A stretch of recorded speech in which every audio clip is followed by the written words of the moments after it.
This time on Boneyard Revivals, we are rebuilding our blown up Turbo 350 out of our 1982 Chevy K-10.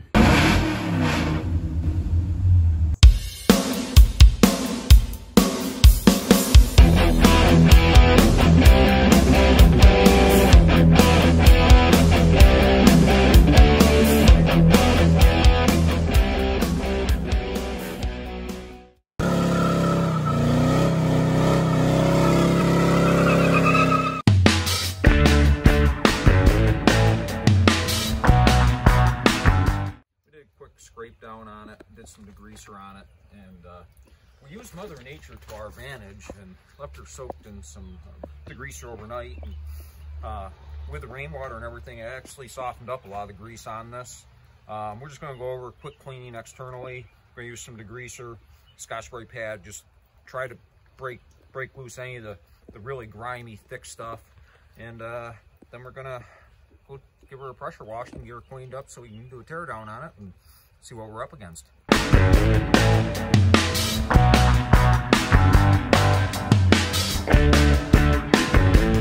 We got our trans all set up on our bench mounted bracket for disassembly. We're going to get into this, tear this down, and see what the cause of failure is. Our oil pan off. You know, there's a couple things we got to disconnect here before we can take our valve body out. This is our kick down cable from high gear. When that pulls in like that, that automatically forces it down into second gear. This is your manual shift valve here, your detent pawl, all this stuff, the filters right here, we got to take that off, and then pull all this off. There will be a separator plate. There's multiple gaskets in here. There will be check balls that are in behind here, and this is where a service manual is excellent source, because of when you have them mounted vertical like this, they will fall out. But if you have a service manual, it will show you where those need to go, so don't get too concerned. Little did you know. Yeah. Well, we pulled our filter down, and that's just a sign of things yet we're going to find. Yeah, less than excellent. Pull off all our valve body bolts and pull our valve body apart. We are going to have to pay attention here, just in case this had a shift kit installed in its earlier life. For a location of our check balls, we will, document that photographically, so that way we know going back together to put everything back in the right spots.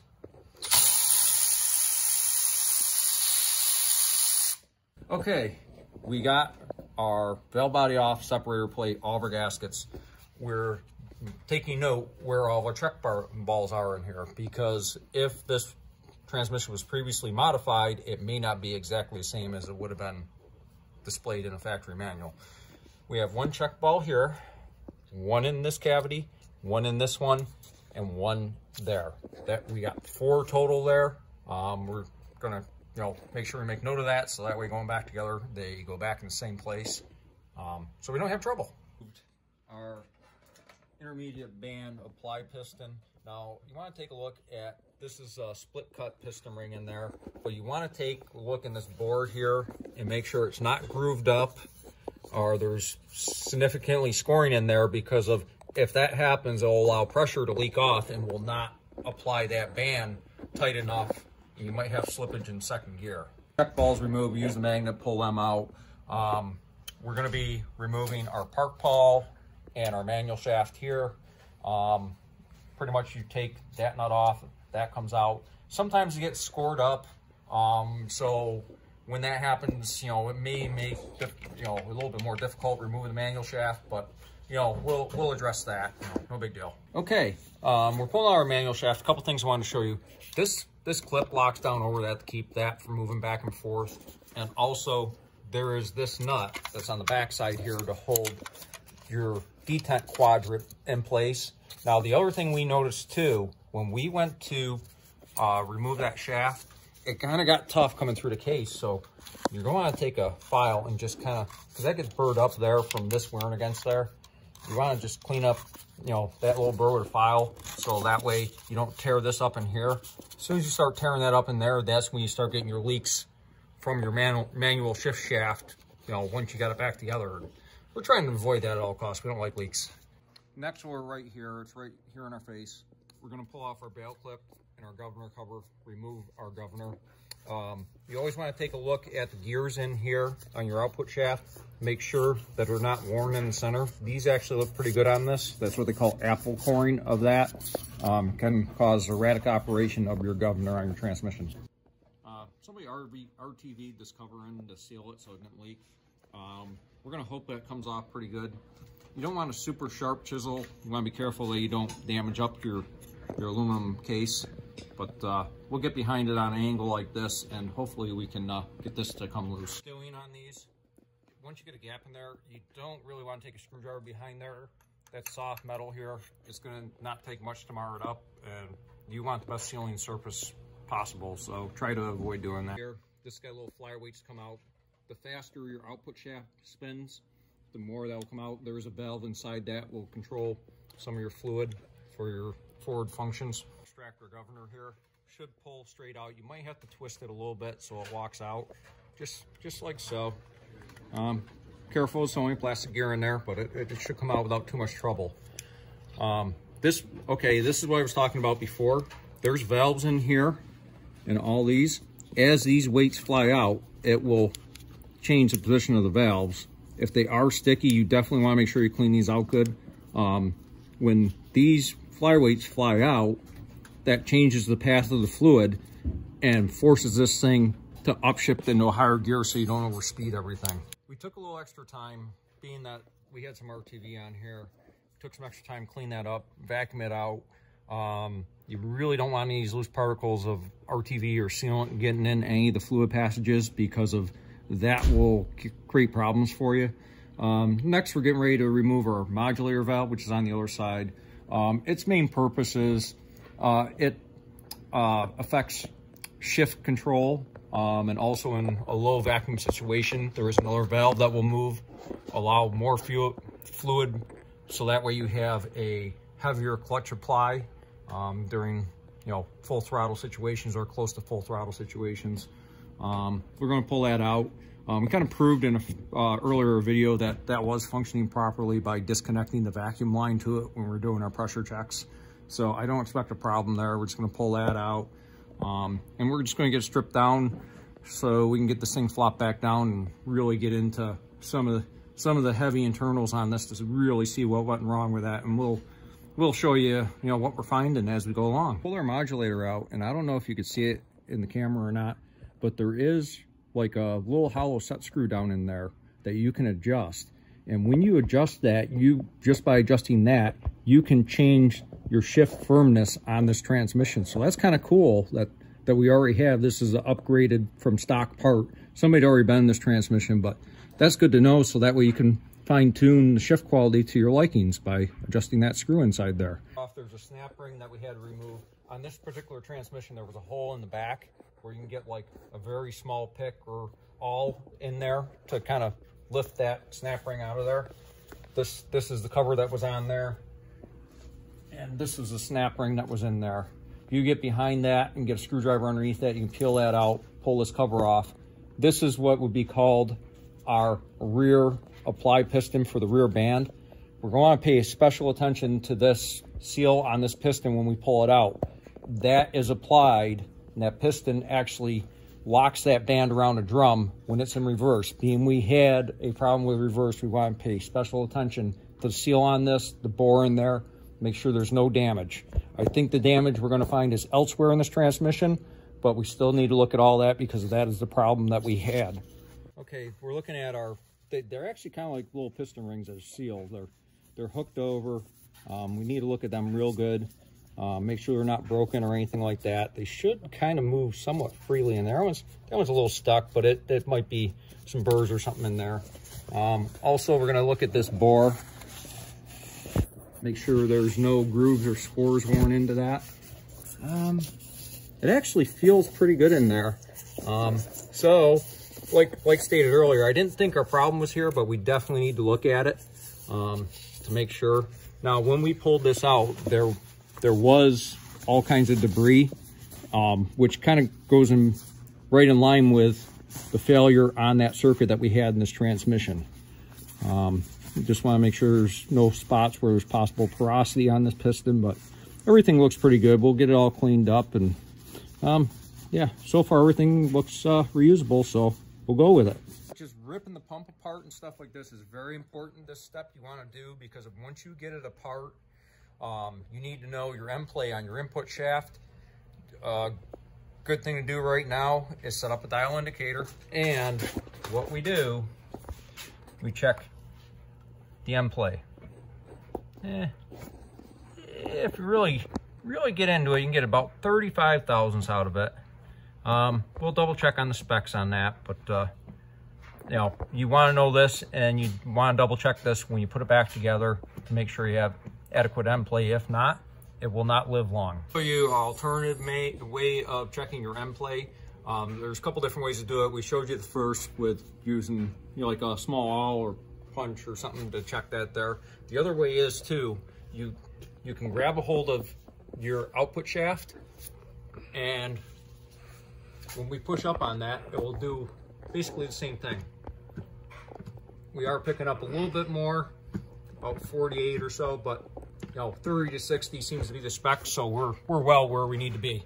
Okay, now that we're done checking our shaft end play, we got all of our pump fasteners out, but if you notice real carefully, there's two of them that are threaded where you can put bolts in for pulling the pump. You can use a special adapter on a slide hammer, pull the pump. You know, either which way it'll work. Some of you guys may not have a slide hammer, so we're gonna get that and some pry bars under here and some blocking, and we'll do it the down and dirty way. All right, yeah, this is kind of a backwoods way of doing it, but it is effective, and not everybody has all kinds of fancy tools, and even the guy at home that wants to try doing it can make this work. And our pump is out. Now we just grab a hold of it, pull it out, and we'll see what we got underneath. Okay, this is a fun moment, people. I'm thinking I might find some bad stuff in here when I lift this off. We'll see. We gotta look at the back side of the pump. There is a boost valve on there. I was expecting Trans-Tech, somebody was definitely in here. There was some leakage here, which we got to take a look at. I was expecting maybe to see this gasket blown out, but it looks all intact. So we'll have to investigate a little further on that. We do need to look at all of our pump rings. They are there intact. They're moving freely. But also another thing that we need to look at too is down in here where they seal up. The other thing that we need to look at on the back side of the pump is our bushings for our input shaft. They ride in there. Sometimes they get tore up. Fortunately, they don't look too terrible here. We're going to have to inspect them a little bit more close, but so far we're not finding nothing too terrible, thank goodness. This is our wear shim that is on the back side of the pump. Wears against there. You always want to check these out. Some of these are bronze, some are nylon, whatever. You want to check them for wear, make sure they're tore up. That looks good. So far, not too ugly. We might be able to do something with this yet. Now, there is a couple different ways you could do this. Most literature you're going to read is going to tell you to pull your intermediate clutch and steels out. You want to keep them in order. Make sure that you know the count on them for going back together later. If you get around them, sometimes 2 picks help, but you know, we just want to keep these all in the order they're in. Phew. Okay, there is all our intermediate clutches and steels. They don't look terrible. A little bit of blowing. Look like somebody might have did some sanding on these in an earlier rebuild, but you know, we'll set them aside in order they came out, and you know, we'll keep digging. Next, we're going to pull out our direct and forward clutch assembly as a whole. You just grab a hold of the shaft, and the whole thing comes right out of there. You might have to wiggle it around a little bit because you've got a band to work through, but it should come out. Except for when I want it to. We might even just work that around, tuck it with it. We'll pull the band with it too. Whatever works for you guys. That's why we're showing you this stuff. There we go, the whole assembly come out. We'll have to tear all this down and inspect all this.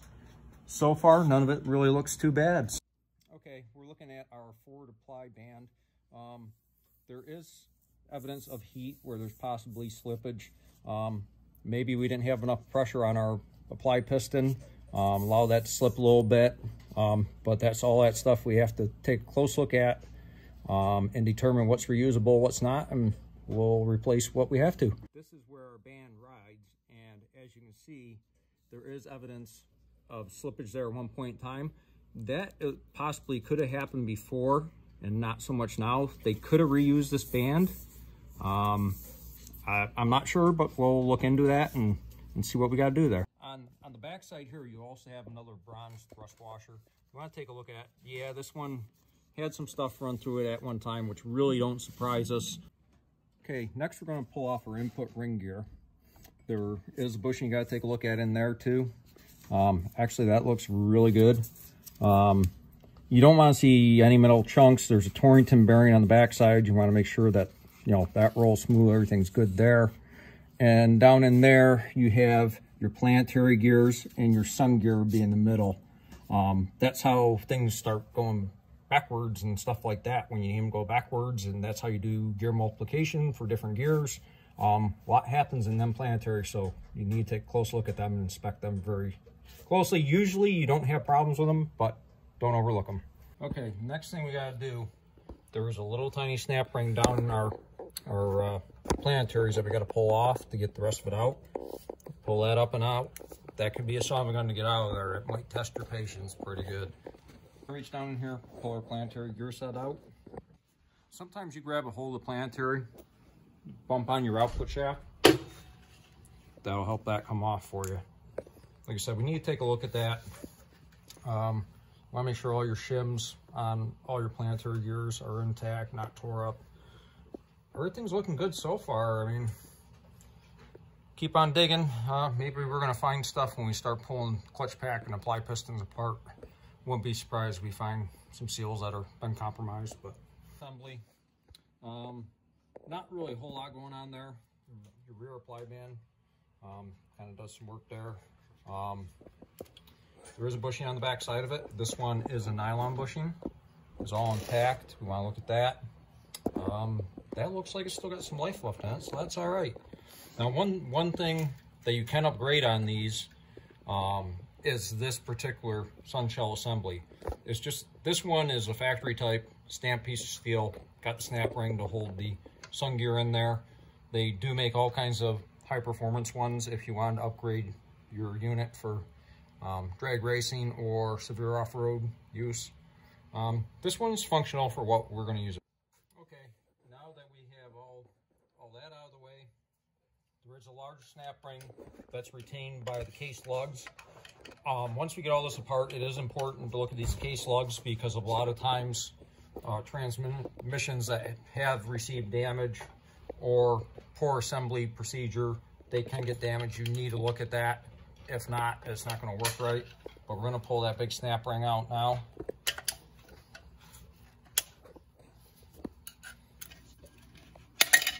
There it is. Oh, we're getting closer. Okay, next we got to pull out our center support. There is a spring down in there. You got to relieve the pressure because of it. It will rotate it against these lugs. So you got to get that pressure off of there so it's not biting against them lugs. Once you get that out, you should be able to pull straight up. It's going to be a son of a gun. I'm not kidding you. But it's very important to look at these lugs here. Make sure they're not beat up because a lot of times when cases get damaged, they make case savers for these, but that's a lot of times what happens when these get damaged. Now that we got the center support out, I can show you that spring that you want to relieve the tension on, because of that spring actually causes your center support to stay locked against those lugs in the case. You're going to have to try a couple times, sometimes even hitting on the output shaft with a dead blow hammer or something like that. It's going to help you just jar it enough to get it so it'll pull out. Okay, now that our center support is out, we got to pull our low reverse clutch pack out, which we might see some troubles, that happen inside this transmission with this component we're removing. One thing that's important to note here, your park pawl is what latches into this, and so it's very important to take a look at that, make sure the corners aren't rounded off. And Right now, the young lad is demonstrating exactly what you don't want to do and how that stuff gets damaged. You don't want to throw it in park when you're rolling down the road or downhill backwards, because that will get ruined. So we're going to lift that right on out. There it is. Now we're down to the very last set of clutches. Now to remove our last and final piece, we have to compress that plate down that's spring loaded, and there is a snap ring that comes out of there, but we have this tool built for compressing that, so that way you can take the pressure off the snap ring. Absolutely got to have that. If not, you're going to try to fight and struggle with it. You know, very easy to build one of these. You know, flat stock, couple, you know, some threaded rod, some plates, something like that, you know, they'll do it for you. So you always want to pay attention to where your end gap is on the snap ring. They got to take off. You can see it right there. You want to position that so that way you can get your snap ring pliers in there to release that. Here's how it looks on that end. Here's what we got going on this end. We're just registering off the tail, where the tail housing would bolt on the rear end of the transmission. We turn that wing nut on there. That'll compress that spring, take the tension off of our snap ring, and we can get in there and get that out. And then that's it. We got a bare case at that point. All right, we got our snap ring loose, and you don't have much room to work down there, so you kind of need a very fine tip pair of 90-degree snap ring, you know, external snap ring pliers. And I'll kind of show you what we use to do that. As you can see, they're not real big. You might be able to, you know, if you have a pair that's close, maybe grind them down a little bit, whatever you got to do. But yeah, they need to be pretty small ends to get in there. And we go to remove that low apply reverse piston, we would go down and apply air pressure through this port here, and the air pressure will force that piston up. However, it moved it ever so slightly when we were putting pressure there, but then we heard a major air leak. Then we got looking a little closer with the light, and I think we may have found our failure point. Not sure if we're picking it up, but that looks like part of seal is blown out. And earlier too, we found parts of seals blown out that were laying in the bottom of the oil pan, which would make sense with our pressure test, why we could not maintain adequate pressure in reverse. And once the trans got hot, we actually started losing pressure for our low clutch apply, which all is done by that piston and that seal. Seal that has been compromised. Earlier, we had some that we found in the pan. So unfortunately, we cannot use the air pressure method to remove that piston. So we're going to have to resort to other methods, such as using some long reach needle nose pliers, grab and hold the side very carefully without damaging anything, and lift evenly up and out. We'll get it out. But unfortunately, I think this compromised seal is why we're in here. Well, being that our seal has been compromised, we were actually able to grab this by hand, remove it, but they're both seals on a low reverse apply piston are completely garbage. This is why we're in here. Yep, they are hard, falling apart. Soft parts failed on this, and ultimately compromised some other parts, which we'll get into that in a bit. Okay, here are our seals removed from the low and reverse apply piston, which is this guy here. You see that, yeah, they've been compromised, and here's the resultant damage of that low reverse piston seals breaking. As you can see here, like that whole clutch pack for low, and also it comes into play in reverse, totally compromised. Our clutch disc like got so hot that it warped everything, spun on the hub. Like this whole clutch pack is just totally trashed. Stuff's all reusable as far as the hard parts. The steels and the friction discs are garbage. All right, guys, just wanted to show this to you. We were talking about case savers before. These aluminum lugs, they tend to wear in these transmissions. And as you can see, there is a good amount of them wore away. So I would say for this application, we want it to live for a while. We're gonna have to invest in one of those.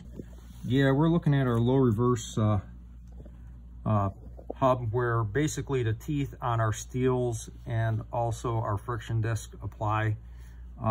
They got so hot that it just warped the heck out of them. They were nowhere close to straight.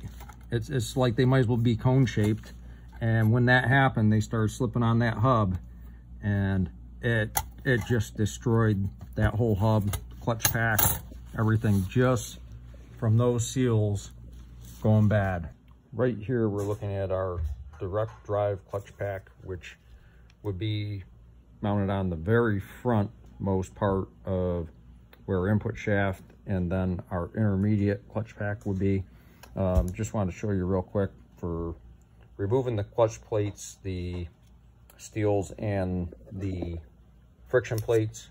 All you got to do is take a screwdriver, get in behind this clip, and just pull that out, start that. And then you can pull out all your steels and your clutch plates out of that. I'll show you what we got to do to compress the spring pack, which you see I've already got apart, but I'll just show that quick to speed things up. Okay, we got our direct drive clutch in there. We need to use a tool similar to this, or you can use C-clamps, whatever, to compress your springs so you can get your snap ring off of there. Use a pair of snap ring pliers. You pull that off of there, and then you can release your springs. Once you take your springs out of there, then you can take it over the bench, and you got to work your piston out of there. There's going to be 3. Okay, now that we have our spring assembly removed from our piston on our direct drive clutch pack, I already have the seals removed, but I will show you, where they go on here. You're going to have this seal in the groove of a drum on the drum right here. You'll have to remove that. This one's still pretty pliable, not in too bad a shape. You have this one that goes in the ID of your piston. It locks into a little groove inside this cast piston right there. And then also you have a third seal that goes on the OD of the piston on that there. Normally with these pistons, you can just grab a hold of them by hand and kind of work them off. You just want to keep them square to the center, and you usually pull them off pretty easily. Usually on any particular clutch pack, if you have burn up steels or friction material, you need to be looking at these seals to see if they're compromised anywhere, like we already found earlier. Okay, on the back side of our direct drive drum, we have what's called a roller clutch here, and you can't quite see it. Well, there's one. There's a little roller. They work on ramps, and basically what it will do when this tries to rotate that direction, that roller goes up the ramp, and there's multiples of them all around the circumference here. It causes that to lock. A lot of times this is used for gear multiplication, driving through different sets of planetaries, that sort of stuff. When you first remove it, though, you're not going to see that exposed. I previously removed the cover and the snap ring off of that. It goes on there like so. I washed that out, blew that out, made sure that none of our debris that was in any of our fluid is going to get in there and, cause any problems down the road. The last and final clutch assembly that needed to be disassembled was the forward clutch drum. Essentially, the disassembly that is exactly the same as I showed you with direct drive clutch drum. The only difference is you have the input shaft to deal with, so having a workbench with a hole in it to set that down through might help you out there. But essentially the same thing. The outer snap ring, don't need to compress anything to get the clutches and the steels out. Do need to compress your spring pack to get this clip off of there. Same thing with the piston. This one only utilizes 2 seals on it compared to the direct drive clutch drum had 3 in it. But same deal, you can grab a hold of that and pull that out there. You know, check all them out and make sure that, you know, your clutches and steels and everything aren't blued up, burned up, any of that sort of stuff.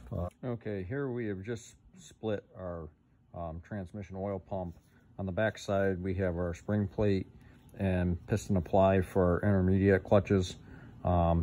Same thing, you can just grab a hold of this, get that pulled out of there, like so. Obviously, you're going to be replacing the seals. It's good to take a look at all your piston sealing rings, those areas, and the mating surfaces inside the hub. The other thing you need to look at on these is how much grooved up they are. Some marks, not too bad. I mean, we got a little bit here, but no deep scarring or anything like that. That looks reusable. Here's our pump gear and gear rotor. That's what pumps your transmission oil, builds your pressure. There's a boost valve in here that we do need to take apart and look at. So we'll do that and make sure everything's all right.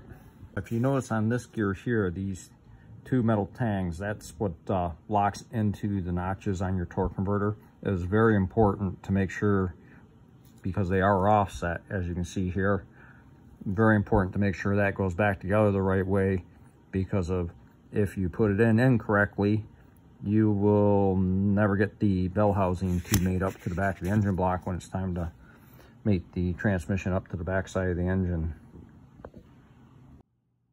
Okay, kind of looking at our pump surfaces here, pump gears, they actually took quite a beating. Look at that. They've had lots and lots of trash run through them. And looking at the wear in the pump itself, we're gonna have to source a good used one. Good thing I know a guy. Show you a quick trick to line these pump halves back together when you bolt them back together.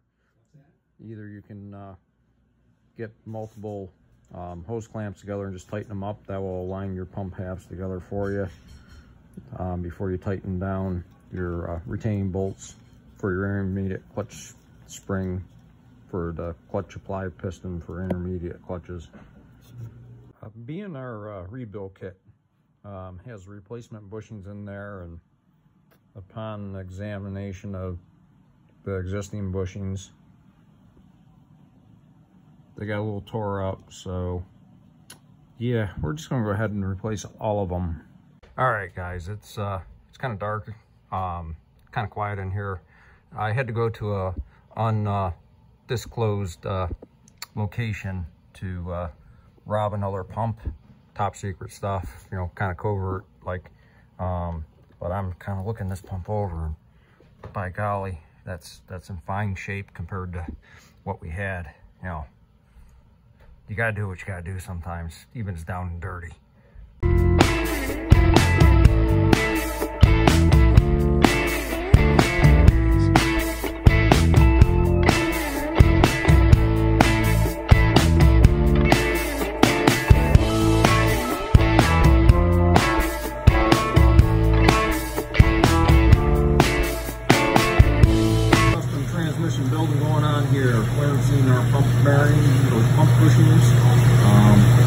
Yeah, doing it all. One of the items we found when we took this apart, our governor spool valve was hung up.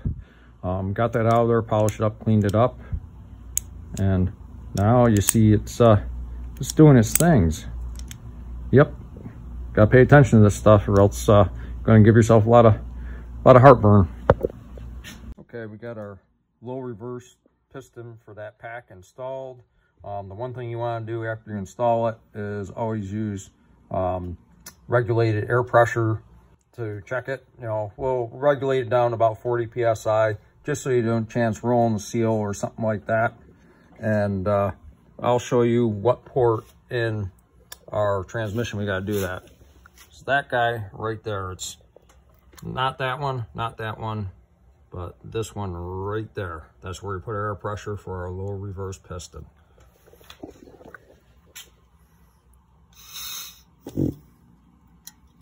And you want to listen, make sure we have no air leakage at all.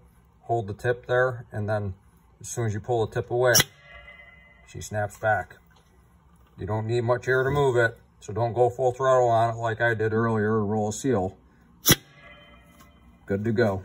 Okay, we kind of dropped our center support in without the center ring in it, just for checking our low reverse piston clearance. Now what we actually did was we stacked up a penny and a dime. We measured them with a set of verniers, and we come out to 110 thousandths thickness, which ideally you want somewhere 90 to 125 clearance for that clutch pack so they're not dragging. I think the specs actually are a much larger range, but usually that's ideal.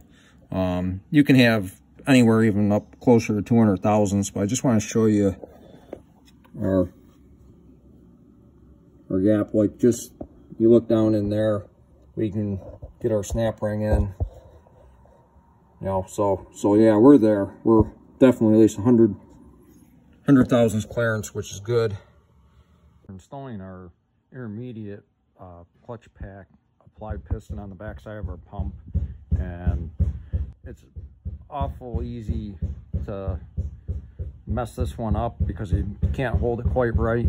So I'm using some clamps to aid as I'm working around the inner lip seal, because they're pretty tough lip seals to get in there. But yeah, you might want to consider using something like that to help you just work around to work that that inner seal in, because like I said, it's pretty tough. Well folks, what we got going on here is we're assembling our intermediate piston on the back of our pump and doing the air checks on it, and we found that we had air leakage from the piston going in over to orifice hole in around the housing where the input air shaft would be on it. Also, the other thing that I will note, the transmission that this came out of looked like it had some heat damage to the intermediate clutches when I pulled it off, and I noticed that, and I was kind of like, what's up with that? Well, turns out that the factory machining on both this half of the pump, more so the other half, but this half of the pump and the stator side of the pump actually was the worst of it. But if we chucked this up in the lathe and remachined this, went over and with a die grinder and deburred all this and whatever, and yeah, we'll have to wash it out, clean it out, blow it out, reassemble it, and reassemble our intermediate clutch piston and seals again, and do an air check and see if it was our problem was eliminated. But kind of, you can't really see it because the light's not all that fantastic, but there was a hole down in here. Basically we had air leaking from this passage to this passage across here, and was allowing to bleed off intermediate clutch apply pressure, and that's what took out the clutches on the transmission this came out of.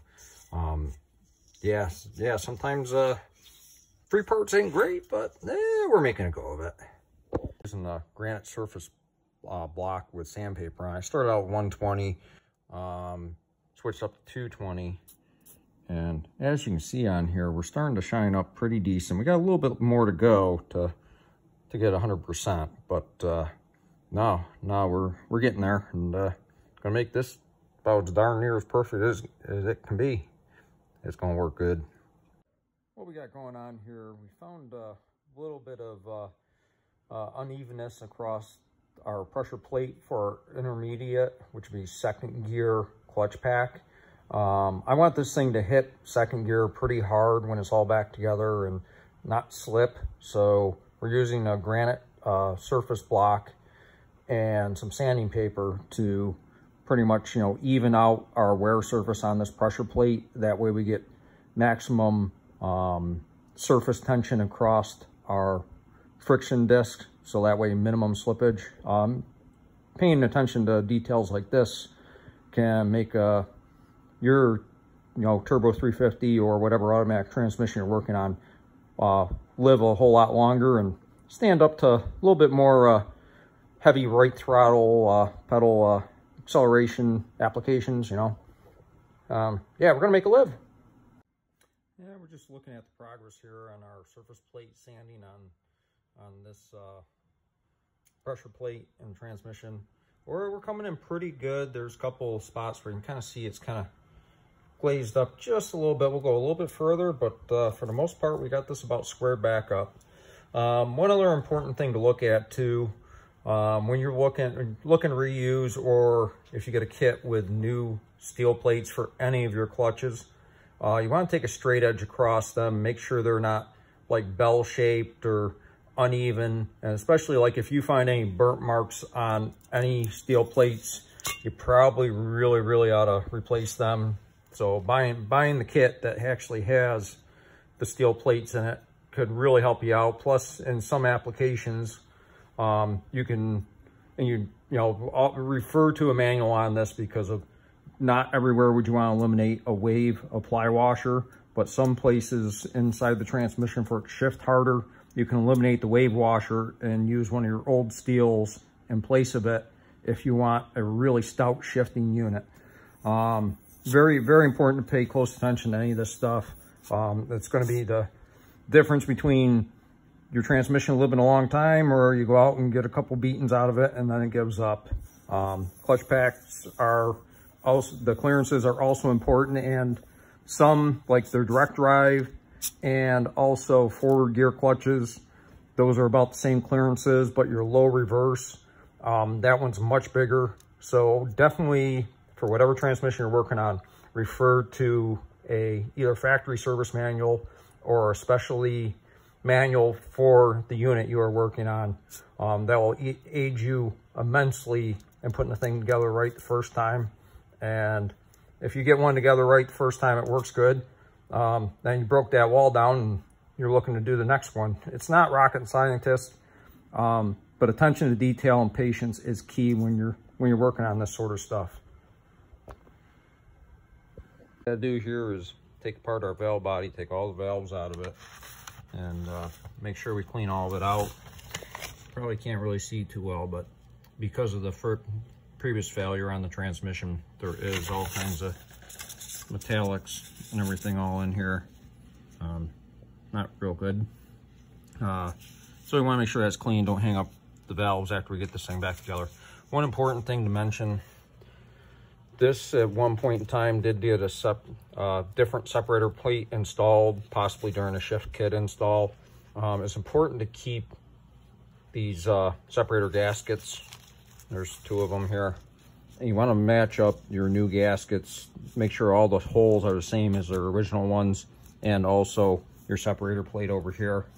The one thing I noticed right away was this is a Transco, El Monte, California. So this is definitely an aftermarket separator plate. Usually factory ones were a little bit thicker than this, but no, this transmission was upgraded previous to my ownership. So yeah, we're just gonna go through everything, make sure everything's good. If you decide to do a shift kit upgrade when you're redoing your transmission, make sure you thoroughly read through the directions first. Like, read through everything, and then as you're building it up, read back through it and make sure that you're putting all your little check balls back in the right spots if you want the thing to work correctly. You'll notice here, this is a bolt and washer that I put through the valve body, and quite simply, this is the quickest, dirtiest way I could show you. And this doesn't work super awesome, but it works good enough. This is a accumulator piston and spring. I used this wrench underneath the washer to hold the piston down, because there is that spring you gotta compress underneath there. It could be a bugger, because you gotta remove a C-clip here. So I just use that as a fulcrum point here with a wrench, so I could get the clip out. And you know, yeah, we're getting down to the end of it now. It's good. The factory machine surface on this valve body was less than spectacular, so we took the opportunity to use a flat granite stone and some 120 and 220 sandpaper. Kind of shined her up real good. The gasket's gonna seal a whole lot better now. Less opportunity for cross leak between passages, that sort of stuff. Sometimes this attention to special details will help you out in the long run.